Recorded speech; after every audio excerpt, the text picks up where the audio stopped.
큰돈 떨어진다 키읔 기다려. 남편이 내 연녀한테 보낸 메시지였어요. 그 큰돈이 뭔지 아세요? 제 사망보험금 10억이었습니다. 저는 그때 폐암 3기 선고를 받고 병원 침대에 누워 있었거든요.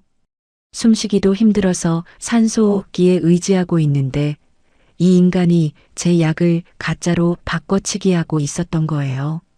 치료가 왜 안 됐나 싶어서 매일 밤 울었는데 아 진짜 남편이 저를 천천히 죽이고 있었던 겁니다. 그날의 이야기 들려드릴게요. 저는 37년을 살면서 병원이라곤 감기약 처방받으러 가본 게 전부였어요. 그런데 2달째 마른 기침이 멈추질 않고 등 뒤쪽으로 묵직한 통증이 퍼지기 시작했죠. 하진아, 너 요즘 기침 너무 심해. 나 듣기만 해도 무서워. 민지가 조제실에서 약을 분류하다 말고 저를 돌아봤어요. 그냥 환절기잖아. 괜찮아. 괜찮긴. 2달째 그러는 게 괜찮아? 내일 당장 호흡기내과 가. 내가 예약 잡아줄까? 민지가 컴퓨터 앞으로 다가가며 이미 병원 홈페이지를 열고 있었어요. 저는 괜히 큰일을 만드는 것 같아서 손사래를 쳤지만 민지는 제 대답도 듣지 않고 예약 확인증을 프린터해서 제 가운 주머니에 넣어버렸죠. 그렇게 대학병원 호흡기내과에 갔고 촬영을 마친 뒤 결과를 기다리는 30분 동안 대기실 플라스틱 의자에 앉아 있었습니다. 설마, 설마, 설마. 그 단어만 머릿속에서 맴돌았어요. 서아진님 들어오세요. 진료실 문이 열리고 박도영 선생님이 모니터를 가리키며 의자에 앉으라고 했습니다. 서아진 씨, 여기 보이시죠? 선생님이 화면 속 하얀 덩어리를 손가락으로 짚었어요. 폐 오른쪽 위에 4.7cm 크기의 종양이 있고요. 주변으로 번진 게 확인됩니다. 3기 A단계입니다. 저는 선생님의 입술이 움직이는 걸 보면서도 소리가 들리지 않았어요. 귀가 멍해지고 진료실 전체가 물속에 잠긴 것처럼 멀어졌죠. 선생님이 수첩에 뭔가를 적어 제 앞에 밀어주셨는데 거기 적힌 3기라는 글자를 보고서야 이게 현실이라는 걸 깨달았습니다. 진료실을 나온 저는 로비 한쪽 벤치에 주저앉아 준혁에게 전화를 걸었어요. 신호가 1번, 2번, 3번, 6번이 울리도록 준혁은 받지 않았습니다. 택시를 타고 집으로 돌아오는 길, 창밖으로 스치는 가로등 불빛을 바라보며 생각했어요. 10년 결혼 생활 동안 제가 아플 때 준혁이 먼저 알아챈 적이 한 번도 없었다는 거요. 텅 빈 아파트에 도착했습니다. 준혁에게 직접 말하려고 서재로 들어가 일정을 확인하려는데 책상 서랍 안쪽에 노란 서류 봉투 3개가 꽂혀 있었어요. 저는 별 생각 없이 봉투를 꺼내 열었습니다. 서류가 쏟아졌어요. 제 이름으로 된 사망보험 증서 3통, 수익자란에는 3건 모두 최준혁이라고 찍혀 있었죠. 합산 금액 10억 2천만 원. 손이 떨렸어요. 저는 약사로 12년을 일하면서 제 명의 보험은 실비 하나뿐이라는 걸 정확히 알고 있었거든요. 제가 모르는 사이에 가입된 사망보험 3건. 심장이 쪼여드는 것 같았습니다. 서류 하단에 적힌 설계사 연락처, 윤세라라는 이름을 사진으로 찍어 저장하고 서랍을 원래대로 돌려놓았어요.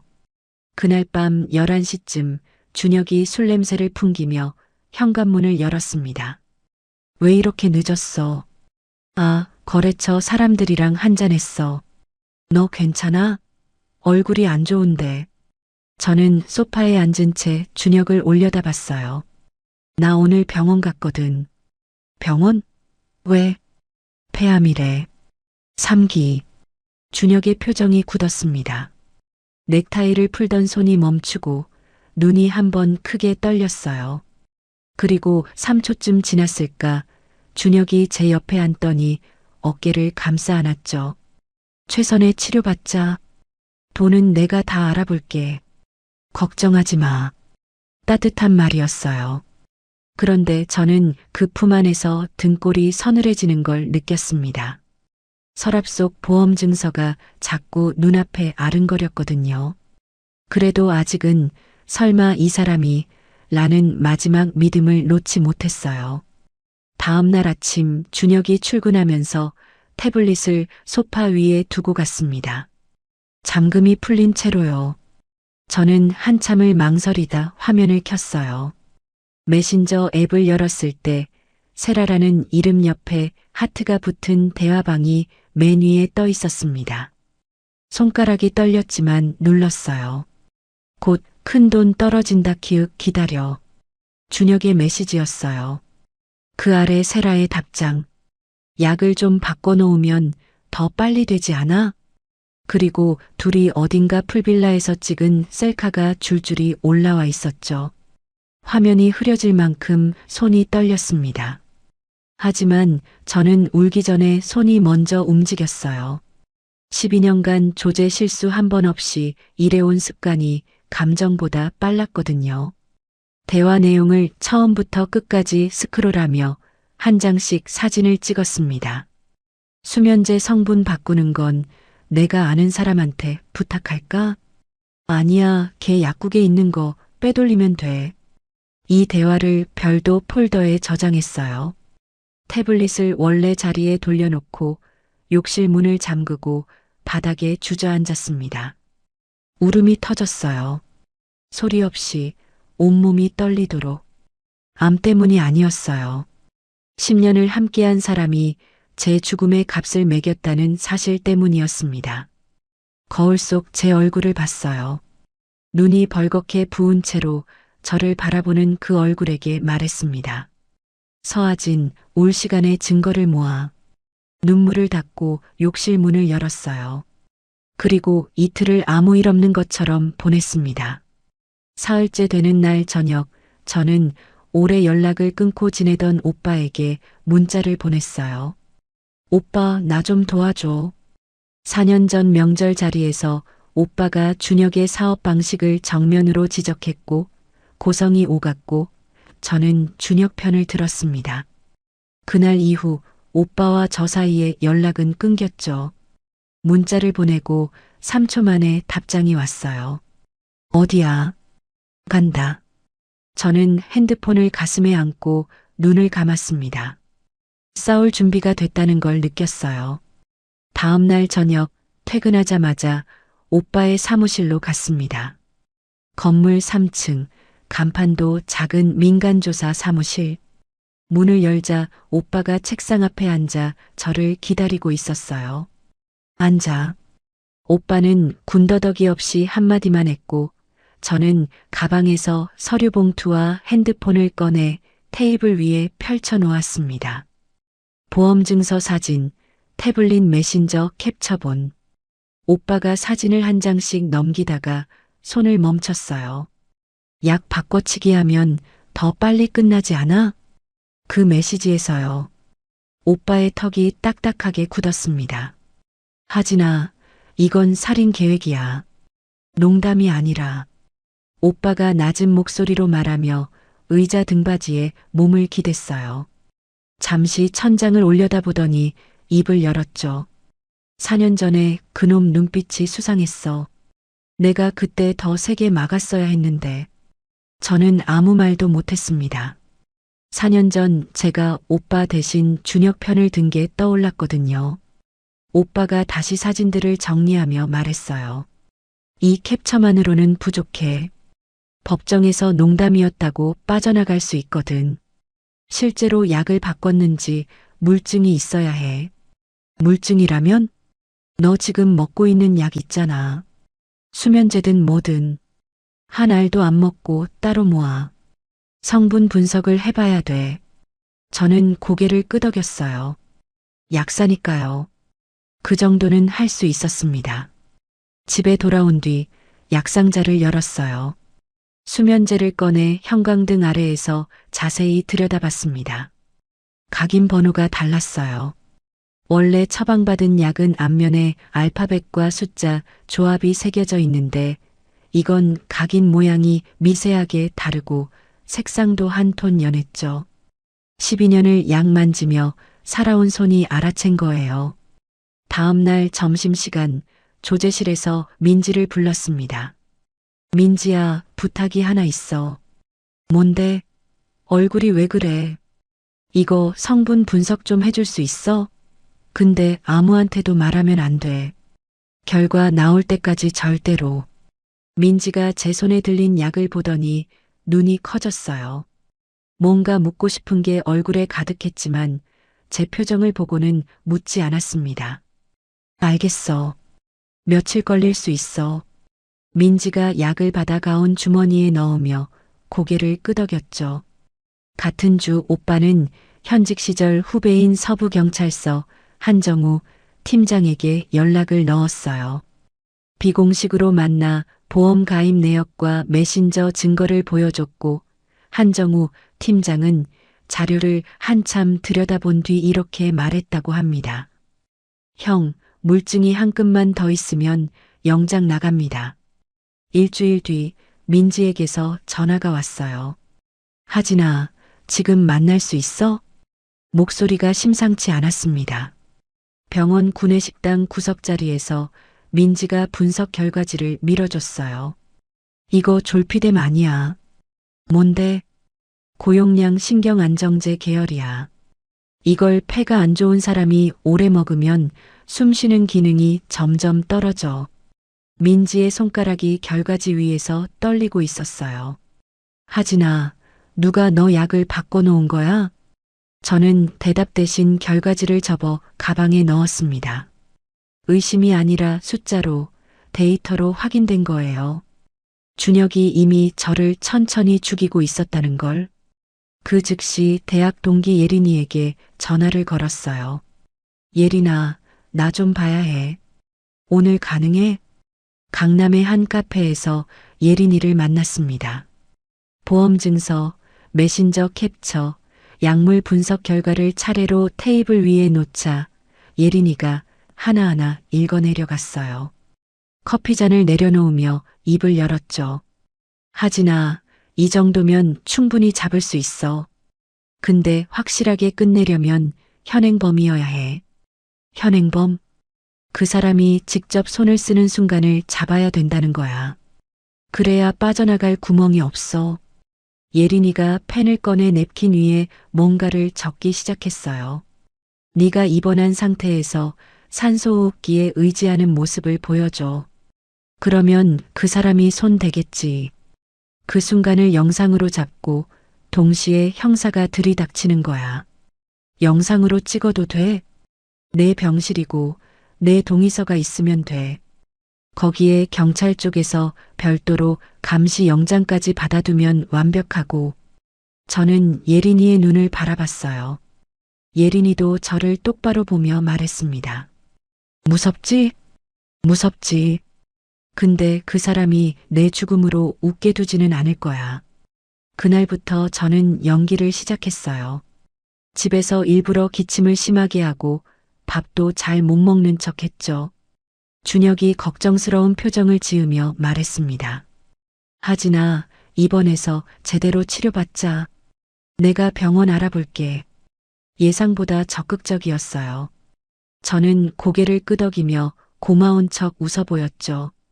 그 사이 오빠는 준혁의 동선을 따라다녔습니다. 퇴근 후 세라의 오피스텔에 1시간 반을 머물다 나오는 걸 목격하고 시간과 장소, 차량 번호를 꼼꼼히 기록했어요. 입원 전날 밤 저는 베란다에 서서 서울의 야경을 내려다봤습니다. 내일부터 시작이에요. 실패하면 저한테는 아무것도 남지 않죠. 시간도 체력도 기회도. 그래도 한 가지는 분명했어요. 저 사람이 제 죽음으로 돈을 세는 꼴은 절대 보지 않겠다고요. 다음 날 아침 대학병원 7075 1인실에 입원했습니다.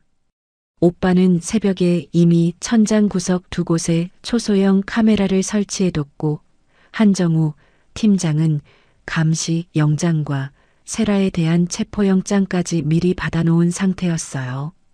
산소호흡기 마스크를 쓰고 눈을 감았습니다. 이 병실이 무대가 되는 거예요.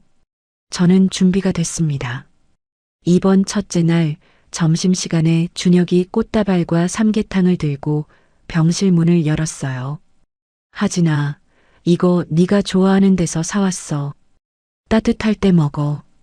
준혁이 삼계탕 뚜껑을 열며 숟가락을 건네줬습니다.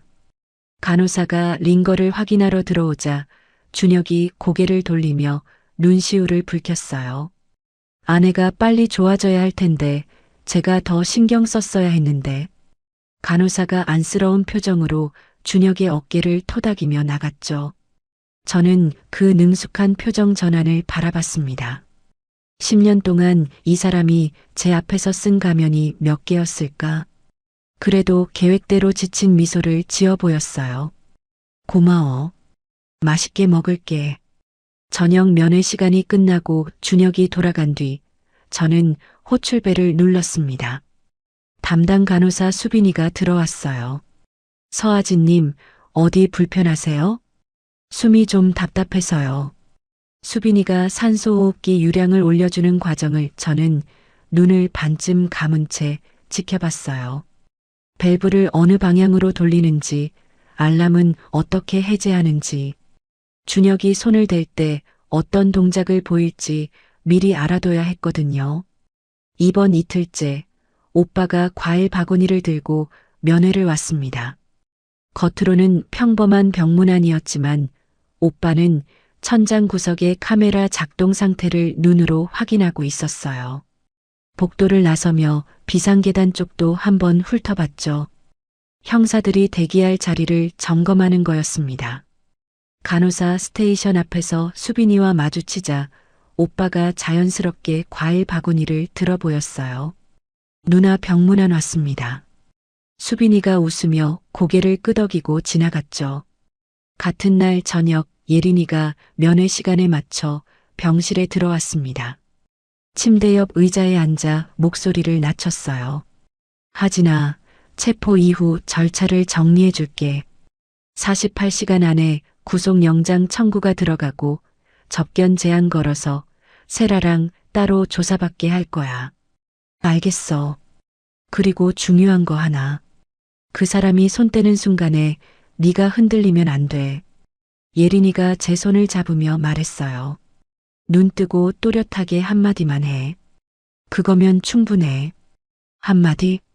그 사람 눈을 보고 말해. 네가 깨어있다는 걸 알려주는 거야. 나머지는 오빠랑 형사들이 처리할 테니까. 저는 고개를 끄덕였습니다. 이번 사흘째 제 폐 기능이 실제로 떨어지고 있었어요. 준혁이 바꿔놓은 가짜 약을 그동안 먹었으니까요. 회진 때 박도영 선생님이 모니터를 보며 고개를 갸웃했습니다. 서아진 씨, 수치가 좀 빠져요. 산소 보조 치료를 시작하겠습니다. 저는 가짜 약 때문이라는 진짜 이유를 아직 말할 수 없었어요. 그냥 고개를 끄덕이며 처방에 따랐죠. 산소호흡기에 의지하게 된 이 상황이 역설적으로 작전의 무대를 완성시키고 있었습니다.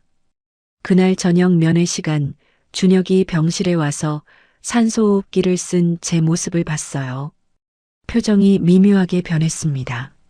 놀라는 것도 아니고 걱정하는 것도 아닌 뭔가를 계산하는 눈빛이었죠. 숨쉬기가 너무 힘들어. 밤에 이거 없으면 잠을 못 자. 제가 일부러 힘겹게 말하자 준혁의 눈동자가 움직였어요. 제 얼굴이 아니라 산소호흡기 유량 조절 밸브 쪽으로요. 한번 흘깃. 저는 그걸 놓치지 않았습니다. 한편 같은 시각 오빠가 병원 주차장에서 준혁의 차를 지켜보고 있었어요. 면회를 마치고 나온 준혁이 주차장 한쪽에 세워진 차로 걸어가 조수석에 탔습니다. 세라의 차였죠.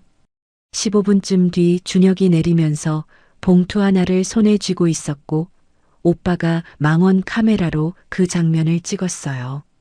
준혁이 병원 1층 화장실로 들어가 봉투에서 작은 약병을 꺼내 점퍼 주머니에 옮겨 담는 모습까지 오빠는 연속으로 기록했습니다.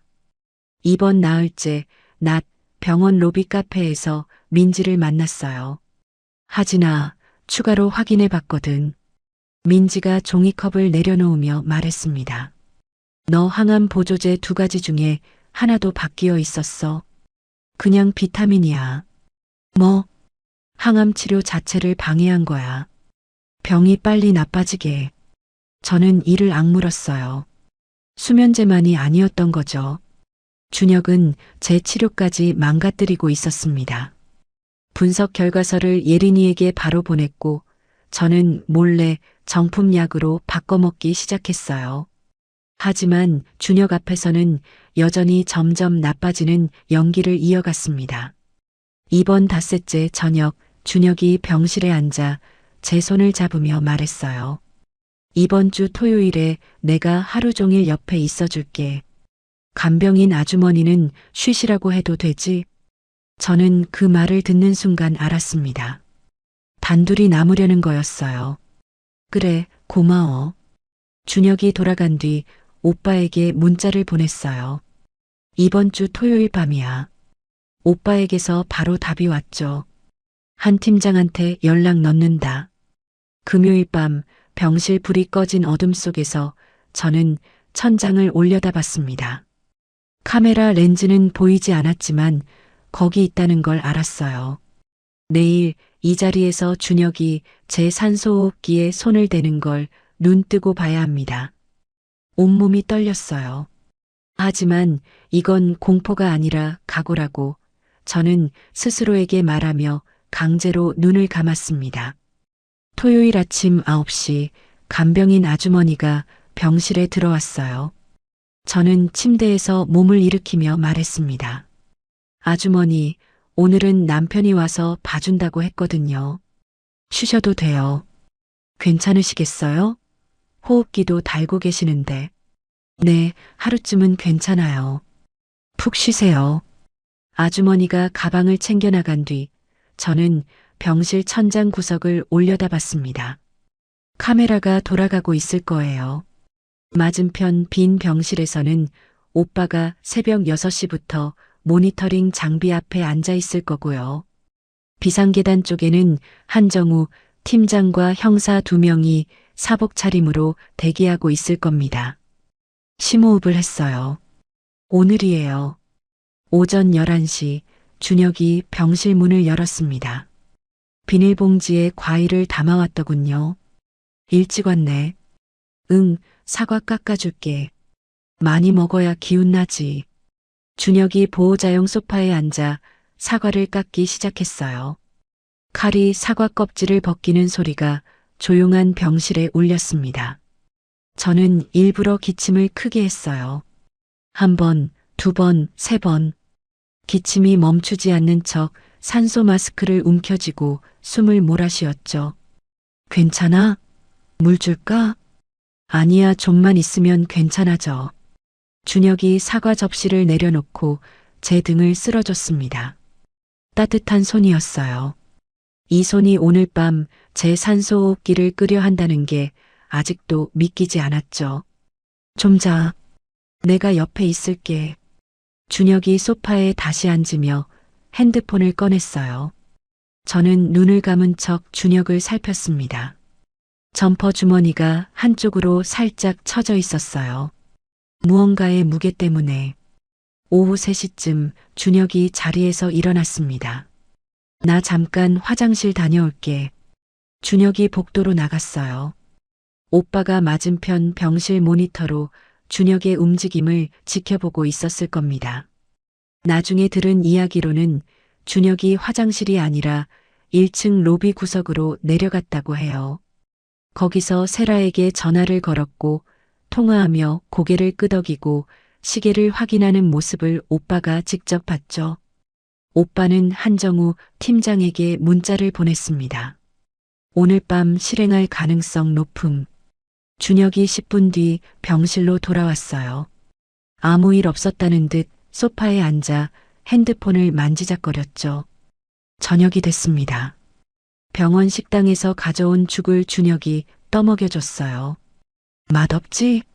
퇴원하면 맛있는 거 먹으러 가자. 응, 저는 짧게 대답하며 죽을 삼켰습니다.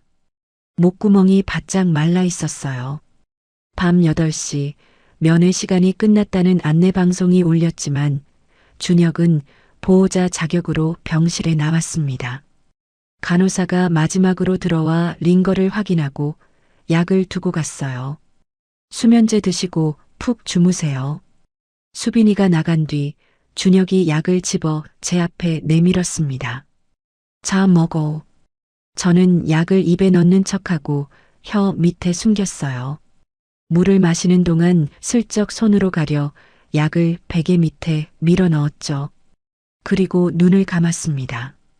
10분이 지나고 20분이 지났어요. 저는 잠든 사람의 호흡을 흉내냈습니다. 깊고 느리게 규칙적으로. 병동이 점점 조용해졌어요. 간호사들의 발소리가 멀어지고 복도의 불빛이 어두워지는 게 눈꺼풀 너머로 느껴졌죠. 밤 10시 15분. 간호사가 마지막 라운딩을 마치고 스테이션으로 돌아간 시각이었어요. 준혁이 소파에서 일어나는 소리가 들렸습니다. 스르륵, 슬리퍼가 바닥을 끄는 소리. 먼저 병실 문 쪽으로 갔어요. 찰칵. 안쪽에서 문을 걸어 잠그는 소리. 심장이 미친 듯이 뛰었습니다. 하지만 눈을 뜨면 안 돼요. 아직은. 준혁의 발소리가 다시 제 침대 쪽으로 다가왔어요. 점퍼 천이 바스락거리는 소리가 났고 뭔가 작은 물건을 꺼내 링거 라인 근처에 놓는 소리가 들렸습니다. 약병이겠죠. 세라한테 받은 그것. 그리고 준혁의 손이 산소호흡기 쪽으로 뻗었어요. 유량 조절 밸브가 돌아가는 소리. 찰칵. 그 소리가 제 심장 박동보다 크게 울렸습니다. 침대 옆 모니터에서 숫자가 떨어지기 시작했어요. 95, 91, 88. 산소가 줄어드니까 실제로 숨이 얕아졌습니다. 가슴이 답답해지고 머리가 어지러웠어요. 지금이에요. 저는 눈을 떴습니다. 준혁의 얼굴이 바로 위에 있었어요. 어두운 병실 안에서 모니터의 푸른 빛을 받은 준혁의 얼굴. 그 눈이 제 눈과 마주쳤죠. 여보, 거기 손 치워. 또렷하게 말했습니다. 준혁의 몸이 굳었어요. 유령을 본 사람처럼 눈이 커지고 입이 반쯤 벌어졌죠. 더듬거리며 손을 뗐습니다. 하지나 이게 아니라 내가 그냥. 준혁의 목소리가 떨리고 있었어요. 저는 한마디도 더 하지 않았습니다. 그냥 준혁의 눈을 똑바로 올려다봤어요. 1분. 딱 1분이 지났을 때 복도에서 발소리가 쏟아졌습니다. 오빠가 맞은편 병실에서 뛰쳐나왔고 병실 문이 벌컥 열렸어요. 한정우 팀장과 형사 2명이 진입했습니다. 최준혁 씨. 한정우 팀장이 준혁의 어깨를 잡으며 말했어요. 살인미수 현행범으로 체포합니다. 변호인을 선임할 권리가 있고 진술을 거부할 수 있습니다. 고요한 병실에 그 말이 울려 퍼졌죠. 준혁의 무릎이 풀렸어요. 침대 옆 바닥에 주저앉으며 고개를 절레절레 저었습니다. 아니야, 이거 오해야. 하진아, 나 진짜 그런 거 아니야. 저를 돌아보며 외쳤지만 저는 한마디도 하지 않았어요. 준혁의 눈을 5초간 바라봤습니다. 그 안에 공포와 당혹과 분노가 뒤섞여 있었죠. 저는 시선을 창밖으로 돌렸어요. 형사가 준혁의 양손목에 수갑을 채웠습니다. 눈을 뜬 지 5분이 채 되지 않았어요. 다른 형사가 점퍼 주머니에서 약병을 꺼내 증거 봉투에 넣고 산소호흡기 밸브에서 지문을 채취했죠. 하진아, 제발 나 좀 봐. 준혁이 수갑 찬 채로 소리쳤지만 저는 창밖만 바라봤습니다. 서울의 야경이 흐릿하게 번져 보였어요. 형사들이 준혁을 병실 밖으로 끌고 나갔습니다. 복도에서 준혁의 목소리가 점점 멀어졌어요. 한정우 팀장이 잠시 뒤 병실로 다시 들어와 말했습니다. 공모자 윤세라에 대해서도 지금 체포영장을 동시에 집행하고 있습니다. 40분 뒤 세라가 자기 집에서 체포됐다는 연락이 왔어요.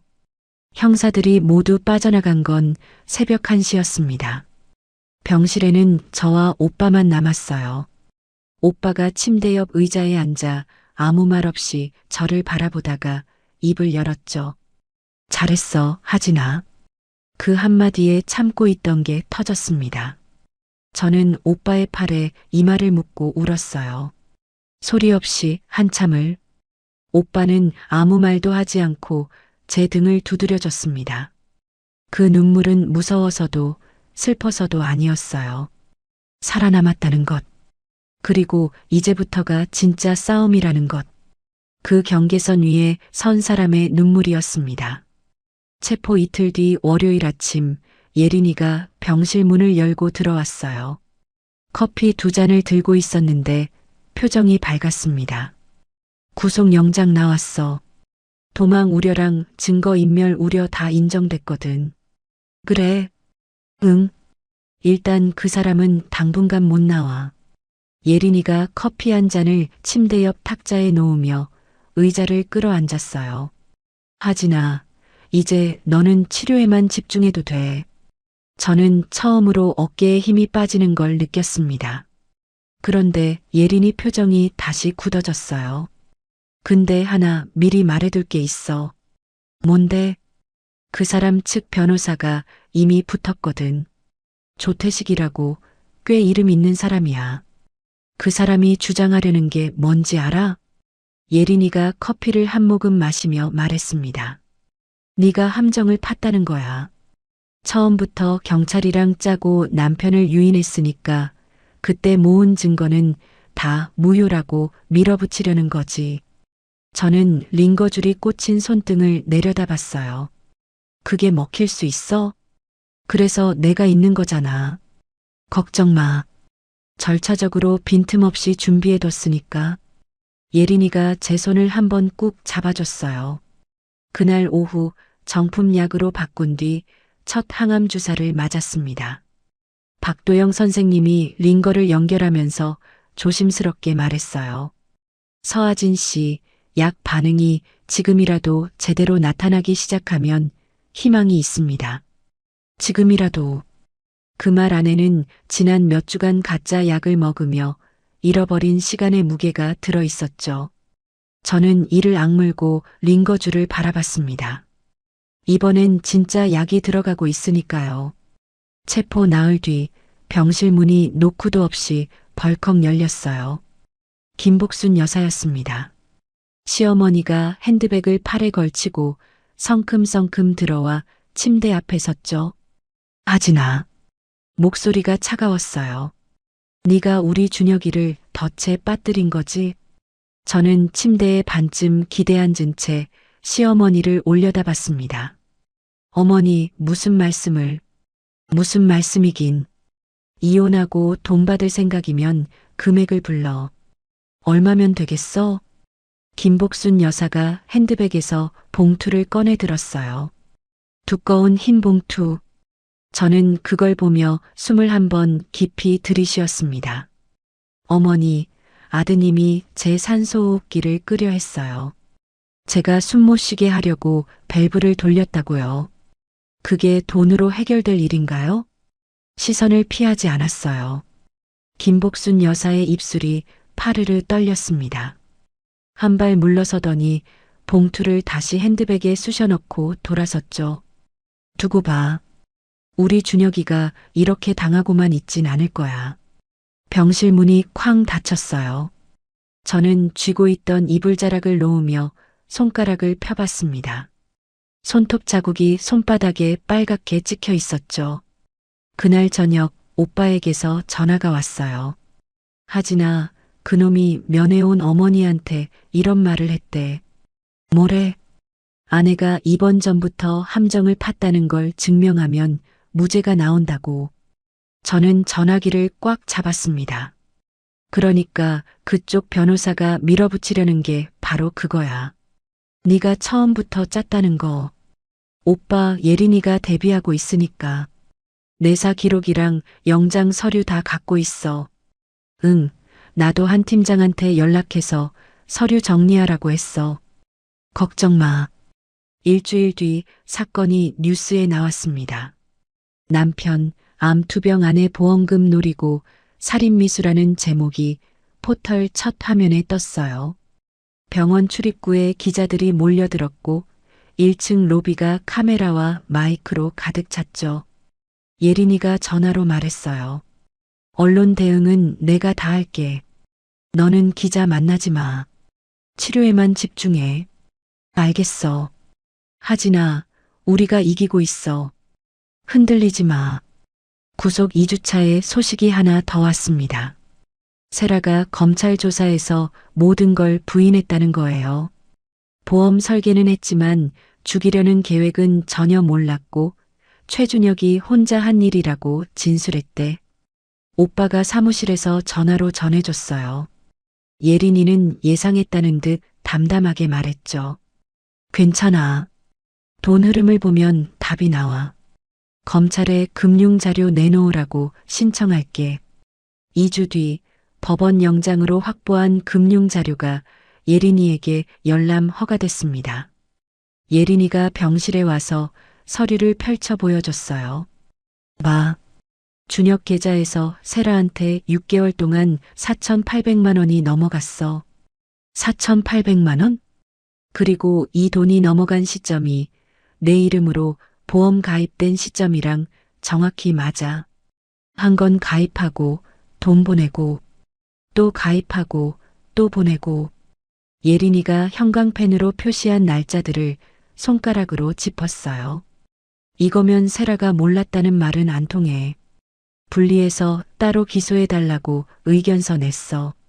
항암치료 3주차 첫 번째 중간 검사를 받았습니다. 박도영 선생님이 화면을 보며 고개를 끄덕였어요. 줄었습니다. 4.7cm에서 3.9cm로. 줄었어요? 네. 반응이 좋아요. 이 추세면 수술이 가능한 크기까지 내려올 수 있습니다. 저는 진료실에서 처음으로 희망이라는 단어를 소리내어 말했어요. 이 병도 법정도 동시에 이길 수 있다는 게 처음으로 가슴에 차올랐습니다. 하지만 그날 저녁 오빠가 심각한 표정으로 병실을 찾아왔어요. 하진아, 문제가 하나 생겼어. 뭔데?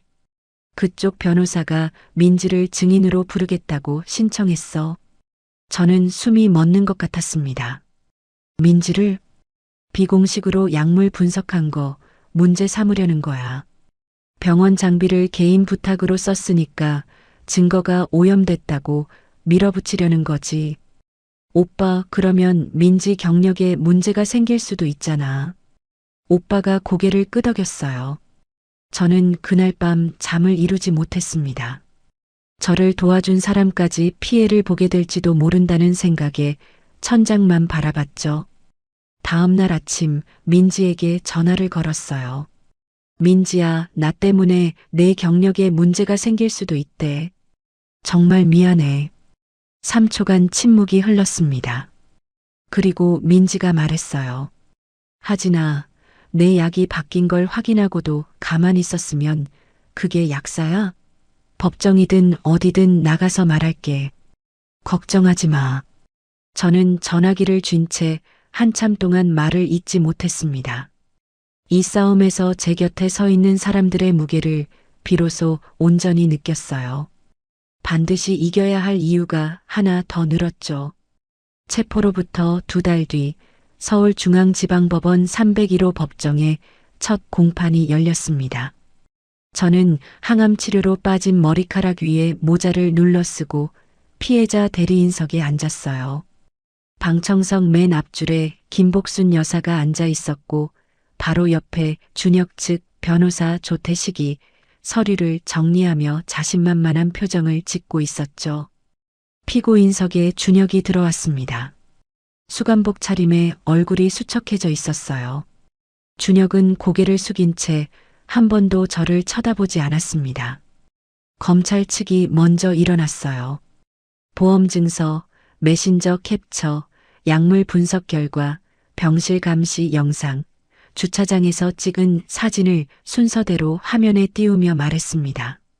피고인 최준혁은 아내의 사망을 통해 보험금을 받으려는 목적으로 약을 바꿔치기하고 산소호흡기를 조작하는 두 가지 방법을 동시에 사용했습니다. 조태식 변호사가 바로 일어섰어요. 목소리가 또렷하고 침착했습니다. 재판장님, 이 사건의 본질은 피해자가 사전에 경찰과 공조하여 피고인을 유인한 함정 수사에 있습니다. 병실 카메라는 누가 설치했습니까? 약물 분석은 공인기관이 한 겁니까? 방청석에서 웅성거림이 일었어요. 저는 손끝이 차가워지는 걸 느끼며 예린이를 봤습니다. 예린이가 작게 고개를 끄덕여줬어요. 괜찮다는 뜻이었죠. 예린이가 의견서를 제출하며 말했습니다. 피해자 본인이 촬영 동의서를 작성했고 수사기관은 별도로 법원에서 감시 영장을 발부받았습니다. 피해자는 자신의 생명이 위협받는 상황에서 수사기관에 협조한 것이며 이는 적법한 절차입니다. 한정우 팀장이 증인으로 출석해 내사 단계부터 영장 발부까지의 과정을 시간순으로 증언했어요. 재판부의 표정이 미세하게 변하는 걸 저는 놓치지 않았습니다. 2차 공판날 민지가 증인석에 섰어요. 조태식 변호사가 다가가며 물었습니다. 증인은 공인된 분석기관 소속이 아닌데 개인적으로 수행한 분석에 증거 능력이 있다고 보십니까? 민지가 허리를 곧게 세우고 대답했어요.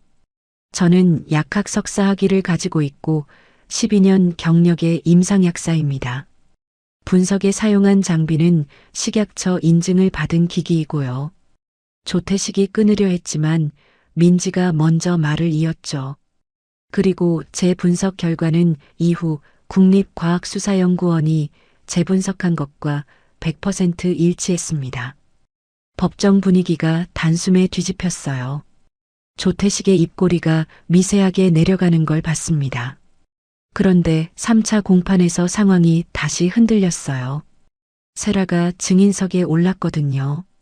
연보라색 원피스를 입고 눈 밑에 그늘이 진 채로 앉았습니다. 눈물을 글썽이며 말했어요. 준혁 씨가 이혼하고 저랑 다시 시작하자고 해서 보험 설계를 도와줬을 뿐이에요.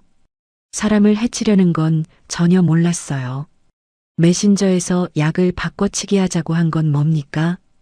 검찰이 물었어요. 그건 다이어트 보조제 얘기였어요.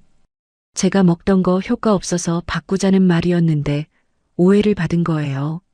세라가 눈물을 닦으며 고개를 숙였죠. 방청석 일부에서 동요하는 기색이 보였어요. 예린이가 천천히 일어났습니다. 서류 한 장을 꺼내들며 말했어요. 윤세라 씨, 최준혁 씨 계좌에서 윤세라 씨에게 6개월간 4,800만 원이 이체됐습니다. 이 사실을 아시죠? 세라의 눈이 흔들렸어요. 그건 제가 보험 설계해 드린 수수료로. 수수료요? 예린이가 다른 서류를 들어 올렸습니다. 그리고 이건 보험 가입 직후 윤세라 씨가 최준혁 씨에게 보낸 문자입니다. 3건 다 넣었어. 수익자 내 이름으로 완료라고 써 있네요. 예린이가 세라를 똑바로 바라보며 물었어요. 다이어트 보조제 때문에 4,800만 원을 주고받으신 건가요? 세라의 얼굴이 하얗게 질렸습니다. 법정에 정적이 흘렀죠.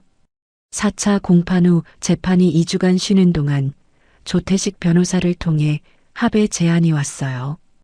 위자료 5억에 보험금 전액 포기 대신 죄를 좀 가볍게 해달라는 의견서를 내달라는 거였죠. 예린이가 제 눈을 바라보며 물었습니다. 어떻게 할 거야? 저는 5초도 망설이지 않았어요. 1원도 하루에 가명도 없어. 예린이가 고개를 끄덕였습니다. 합의가 결렬되자 김복순 여사가 병원 앞에서 기자들 앞에 나타났어요. 며느리가 아들을 함정에 빠뜨린 거예요. 암에 걸렸다고 동정심이나 사려는 거라고요. 그 발언이 뉴스에 나가면서 인터넷에 제 이름과 병원명이 퍼졌습니다. 악성 댓글이 쏟아졌어요. 보험금 노리고 역으로 물어뜯는 거 아니냐. 진짜 안 맞냐. 남편이 불쌍하다. 항암 주사를 맞으며 핸드폰을 내려다봤습니다. 손이 떨려서 화면을 끄지도 못했어요. 이 싸움이 저를 먼저 죽이겠다는 생각이 처음으로 스쳤습니다. 그 밤 예린이가 병실에 찾아왔어요. 의자에 앉더니 제 손을 잡았습니다. 하진아. 응, 나도 그랬거든. 예린이가 창밖을 바라보며 말했어요. 전 남편한테 3년을 당했어. 네가 미치는 건지 내가 미치는 건지 모를 만큼. 지금 네가 느끼는 거 나 알아. 저는 예린이를 봤어요. 예린이 눈에 물기가 고여 있었습니다. 근데 우리 이기고 있어, 하진아. 법정에서 이기고 있다고. 예린이가 제 손을 꽉 쥐었어요. 흔들리지 마. 네가 쓰러지면 그 사람들이 원하는 대로 되는 거야. 저는 고개를 끄덕였습니다. 예린이의 손에서 전해지는 온기가 핸드폰 화면의 차가운 글자들보다 더 크게 느껴졌어요. 흔들렸던 마음을 다잡았습니다. 다음 공판을 준비해야 했으니까요. 휴정 2주 뒤 열린 5차 공판, 재판부가 먼저 입을 열었어요. 피고인 윤세라의 이전 진술에 위증 혐의가 있어 별도 회부하겠습니다. 피고인에게 진술을 정정할 기회를 한 번 더 드립니다. 세라의 얼굴이 굳었습니다. 옆에 앉은 세라의 변호사가 귓속말을 했고 세라가 고개를 절레절레 저었어요. 하지만 변호사가 다시 뭔가를 말하자 세라의 어깨가 축 처졌습니다. 10분간 휴정 뒤 세라가 증인석에 다시 섰어요. 이번엔 눈물이 아니라 체념한 표정이었죠. 최준혁 씨와 함께 보험금을 받을 목적으로 보험 가입을 계획했고 약을 바꾸는 것도 알고 있었습니다. 법정이 술렁였어요. 피고인석에서 준혁이 벌떡 일어났습니다. 세라, 너까지 왜 이래? 우리 둘이 같이 하기로 한 거잖아. 왜 나한테만 뒤집어 씌워? 재판장이 의사봉을 내리쳤어요. 피고인, 자리에 앉으세요. 준혁이 형사에게 제지당하며 주저앉았습니다. 두 손으로 머리를 감싸 쥔 채 고개를 숙였죠. 저는 그 모습을 바라보며 아무런 감정도 읽으려 하지 않았어요. 세라의 자백 직후 추가 증인이 나왔습니다. 세라의 전 직장 동료 보험 설계사였어요. 윤세라 씨가 예전에도 비슷한 얘기를 한 적이 있습니다. 고액 보험을 넣고 돈을 받을 방법을 논의했었어요. 저는 무서워서 거리를 뒀고요. 검찰이 세라에 대해 과거 사건까지 추가 수사를 시작한다고 밝혔습니다. 세라가 피고인석에서 입술을 꽉 깨물었어요. 6차 공판, 제가 증인석에 섰습니다. 항암 치료로 수척해진 몸에 마스크를 쓴 채 의자에 앉았어요.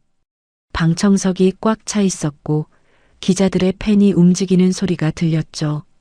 검찰이 물었습니다. 피해자분, 처음 사망보험 서류를 발견했을 때 어떠셨습니까?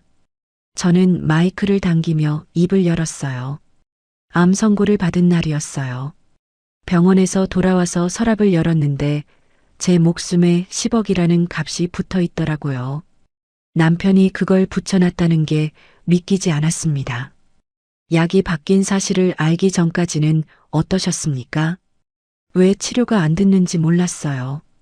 매일 약을 먹는데 자꾸 나빠지니까 밤마다 혼자 울었습니다. 이대로 죽는 건가 싶어서 목소리가 떨렸지만 끝까지 말했어요. 방청석 곳곳에서 훌쩍이는 소리가 났습니다. 제 진술이 끝나고 준혁의 최후 진술 차례가 왔어요. 준혁이 천천히 일어섰습니다. 얼굴이 많이 야윈 상태였죠. 빚 때문이었습니다. 사업이 망해서 채권자들한테 쫓기고 있었고 보험금이 필요했습니다. 그런데 정말로 아내를 해칠 생각은 없었습니다. 준혁의 목소리가 점점 작아졌어요. 결국 고개를 숙였습니다. 저는 그 모습을 바라봤어요. 진심인지 가명을 위한 연기인지 더 이상 구분하고 싶지 않았습니다. 아무 표정 없이 정면을 바라봤어요. 변론이 모두 끝나고 판결 선고일이 2주 뒤로 잡혔습니다. 그 2주 동안 저는 4번째 항암 주사의 마지막 사이클을 맞았어요. 구토가 심해서 물도 못 넘기는 날이 있었고 머리카락은 이미 거의 남아있지 않았죠. 손발이 저려서 숟가락을 쥐기도 힘들었습니다. 예린이가 매일 저녁 퇴근 후 병실에 들렀어요. 최악의 경우에도 실형은 나와. 문제는 몇 년이냐인데 나는 10년 이상 나올 거라고 봐. 근거는 계획성이 뚜렷하고 오랜 기간 약을 바꿨고 피해자가 암투병 중인 취약한 상태였잖아. 재판부가 이걸 가볍게 볼 수가 없어. 판결 이틀 전 김복순 여사가 병실을 다시 찾아왔어요. 이번엔 달랐습니다. 문 앞에서 한참을 서 있다가 들어왔고 목소리도 낮았어요. 하진아. 핸드백을 만지작거리며 침대 옆에 섰죠. 제발 선처 의견서 한 장만 써다오. 준혁이가 교도소에 가면 우리 집안이 끝이야. 두 손을 모았어요. 저는 시어머니를 올려다봤습니다. 10년간 명절마다 시어머니 밥상을 차리던 기억이 스쳤어요. 그리고 토요일 밤 산소호흡기 밸브를 돌리던 준혁의 손이 겹쳐졌죠. 어머니, 저도 죽을 뻔했어요. 그 한마디가 전부였습니다. 김복순 여사가 입술을 꾹 다물고 몸을 돌렸어요. 문을 열고 나가면서 어깨가 한번 떨리는 게 보였지만 저는 부르지 않았습니다. 판결 선고일 아침, 저는 휠체어에 앉아 법정에 들어갔어요. 오빠가 휠체어를 밀고 예린이가 옆에 나란히 섰습니다. 방청석에는 기자들과 이 사건을 지켜봐 온 사람들이 자리를 채웠죠. 재판장이 입장했어요. 모두 일어섰다가 앉았습니다. 판결문 낭독이 시작됐어요. 40분이 걸렸습니다. 재판장이 마지막 부분을 읽었죠. 피고인 최준혁, 살인미수 및 보험사기 공모혐의 유죄, 징역 15년을 선고합니다. 전과가 없는 초범이나 범행의 계획성과 장기간에 걸친 약물 교체, 암투병 중인 피해자의 취약한 상태를 무겁게 참작하였습니다. 법정이 잠시 조용해졌어요. 피고인 윤세라, 살인미수 방조 및 보험사기 공모혐의 유죄, 위증죄를 별도 병합하여 징역 8년을 선고합니다. 준혁은 고개를 떨군 채 미동도 하지 않았어요. 세라가 피고인석에서 울음을 터뜨렸습니다. 방청석에서 박수 소리가 터져 나왔죠. 저는 한동안 아무 감정도 느끼지 못했어요. 그냥 멍하니 앉아 있었습니다. 예린이가 제 어깨를 가볍게 잡아줬어요. 법정을 나서자 카메라 플래시가 쏟아졌습니다. 예린이가 기자들 앞에 서서 짧게 말했어요. 피해자 서아진 씨는 현재 항암 치료 중이며 건강 회복에 집중할 예정입니다. 그 외의 질문에는 답하지 않겠습니다. 오빠가 저를 감싸며 차까지 이동했어요. 차 안에서 오빠가 운전석에서 뒤를 돌아보며 말했습니다. 끝났어, 하진아. 그제야 눈물이 볼 위로 흘러내렸어요. 소리도 없이 멈출 수도 없이 오빠가 아무 말 없이 시동을 걸었고 차가 천천히 출발했습니다. 그날 밤 병실로 돌아와 침대에 앉았어요. 핸드폰으로 판결 기사를 읽다가 댓글 하나에 눈이 멈췄습니다. 하진 씨 꼭 완치되세요. 이름도 모르는 누군가의 짧은 한 줄이었어요. 15년형보다 그 문장이 더 크게 가슴에 와닿았습니다. 저는 링거줄이 꽂힌 손등을 꼭 쥐었어요. 남은 싸움은 하나. 암을 이기는 것. 여기에 모든 힘을 쏟겠다고 다짐했습니다. 판결 이후 2달이 흘렀어요. 5번째 항암 사이클을 마치고 박도영 선생님 앞에 앉았습니다. 처음 3기 선고를 받던 날과 같은 진료실, 같은 의자였죠. 선생님이 모니터 화면을 돌려 보여줬어요. 종양이 2.1cm까지 줄었습니다. 수술 가능한 크기예요. 수술이 가능하다고요? 네. 다음 주에 일정 잡겠습니다. 저는 두 손을 무릎 위에 꼭 모았어요. 심장이 뛰는 게 그날과는 전혀 달랐습니다.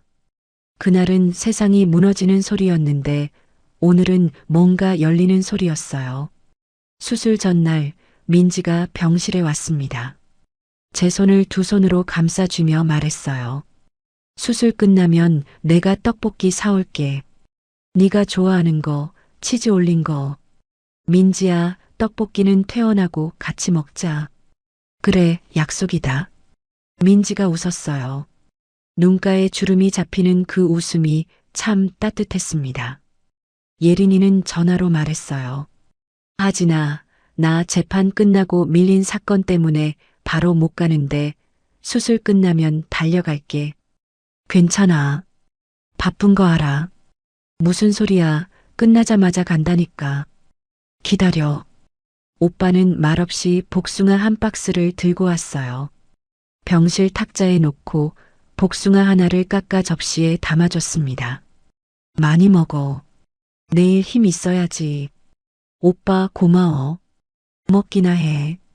오빠가 퉁명스럽게 말하고 창밖을 봤어요. 귀끝이 빨개져 있었죠. 암 선고 전에는 당연하게 여겼던 사람들이었어요. 지금의 저를 지탱하고 있는 게 이 사람들이라는 걸 그때는 몰랐습니다. 수술은 4시간 30분이 걸렸어요. 전신마취에서 깨어나니 중환자실 천장의 형광등이 흐릿하게 보였습니다. 목이 말랐고 온몸이 무거웠어요. 하지만 분명했죠. 살아있다. 그 두 글자를 속으로 반복했어요. 옆에서 누군가 제 손을 잡고 있었습니다. 고개를 돌리니 오빠였어요. 입술을 꽉 다물고 굳은 표정으로 앉아 있다가 제 눈과 마주치자 얼굴이 무너지듯 일그러졌죠. 오빠, 나 괜찮아.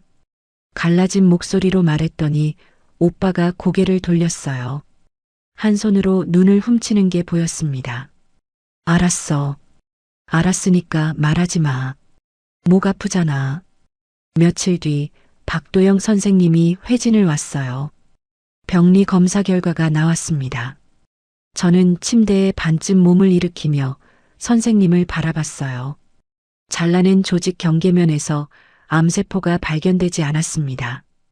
완전히 제거된 겁니다. 완전히요? 네. 현재로서는 최상의 결과입니다. 다만 재발을 막기 위해 보조 항암이 필요하긴 합니다. 할 수 있어요. 더 싸울 수 있습니다. 제 목소리가 반년 전과는 다르게 단단해져 있었어요. 선생님이 작게 미소 지으며 고개를 끄덕였습니다. 보조 항암 치료 3개월 동안 저는 통원 치료로 전환했어요. 오빠네 집 근처에 작은 원룸을 얻어 퇴원했고 3주 간격으로 병원에 다녔습니다.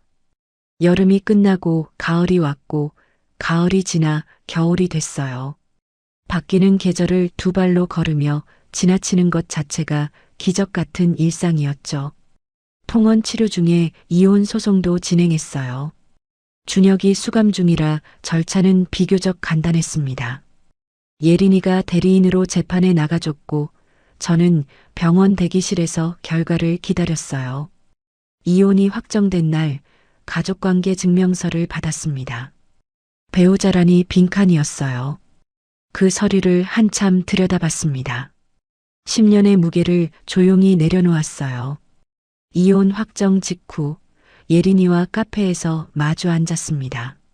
예린아, 고마워. 예린이가 커피잔을 내려놓으며 말했어요. 나도 내 사건 맡으면서 4년 전 내가 못했던 싸움을 같이 한 거야. 무슨 소리야. 네가 없었으면 나 어떻게 했겠어. 그러니까 우리 둘 다 잘한 거지. 더 이상 말이 필요 없었어요. 둘이 창밖을 바라보다가 동시에 웃었습니다. 이긴 사람의 웃음이 아니라 살아남은 사람들끼리 나누는 안도의 웃음이었어요. 보조 항암까지 모두 끝나고 최종 검사를 받았습니다. 박도영 선생님이 화면을 한참 들여다보다 저를 향해 돌아앉았어요. 서아진 씨, 현재 활성 암세포가 보이지 않습니다. 앞으로 정기 검진을 이어가야 하지만 지금으로서는 최상의 결과입니다. 저는 두 손으로 얼굴을 감쌌어요. 울음이 터져서 한참을 멈출 수가 없었습니다. 선생님이 조용히 티슈를 건네주며 말했어요. 서아진 씨, 수고 많으셨습니다. 그 한마디가 어떤 판결문보다 깊이 가슴에 새겨졌어요. 15년형을 선고받던 그 법정보다 이 진료실에서의 한마디가 더 크게 울렸습니다. 최종 검사 결과를 받은 다음 날 이른 새벽 잠을 이룰 수가 없었어요. 침대에서 일어나 병원 옥상으로 올라갔습니다. 겨울 새벽의 찬 공기가 폐를 채웠어요. 서울의 건물들 사이로 첫 햇살이 떠오르고 있었죠. 난간에 기대서서 점점 밝아지는 하늘을 올려다봤습니다. 1년 전 이 병원 로비에서 진단서를 쥐고 주저앉던 제가 떠올랐어요. 서랍 속 보험 증서를 발견하고 손이 떨리던 제가 병실에서 눈을 뜨며 여보, 거기 손 치워라고 말하던 제가 법정에서 휠체어에 앉아 판결을 듣던 제가 모두 지금 이 자리에 서기 위해 버텨온 거였습니다. 주머니에서 수첩을 꺼냈어요. 1년 전 박도영 선생님이 3기라고 적어주던 바로 그 수첩이었죠. 마지막 페이지를 펼쳤습니다. 오늘 날짜를 쓰고 그 옆에 또박또박 적었어요. 완치. 수첩을 덮고 옥상 문을 열었습니다. 햇살이 가득한 계단이 아래로 이어져 있었어요. 저는 한 걸음을 내디뎠습니다. 여기까지가 하진 씨의 사연이었습니다. 하진 씨는 암도 이기고 자기를 죽이려 했던 남편도 법의 심판을 받게 했습니다. 징역 15년, 내연녀는 8년. 참 불행 중 다행이라고 해야 할까요? 살다 보면 가장 가까운 사람이 가장 잔인할 수 있다는 거 참 무섭죠. 10년 동안 남편 편을 들며 오빠도 밀어냈고 참고 맞추는 게 사랑인 줄 알았던 그 사람이 가장 잔인한 사람이었네요. 하지만 하진 씨도 깨달은 게 있을 거예요. 그렇게 한 걸음 한 걸음 내딛다 보면 꼭 좋은 날이 올 겁니다. 시청자 여러분, 오늘 사연이 시원하셨다면 구독과 좋아요 꼭 눌러주시고요. 이야기를 끝까지 들어주신 분이 계시다면 잘 들었다고 댓글 하나만 남겨주세요.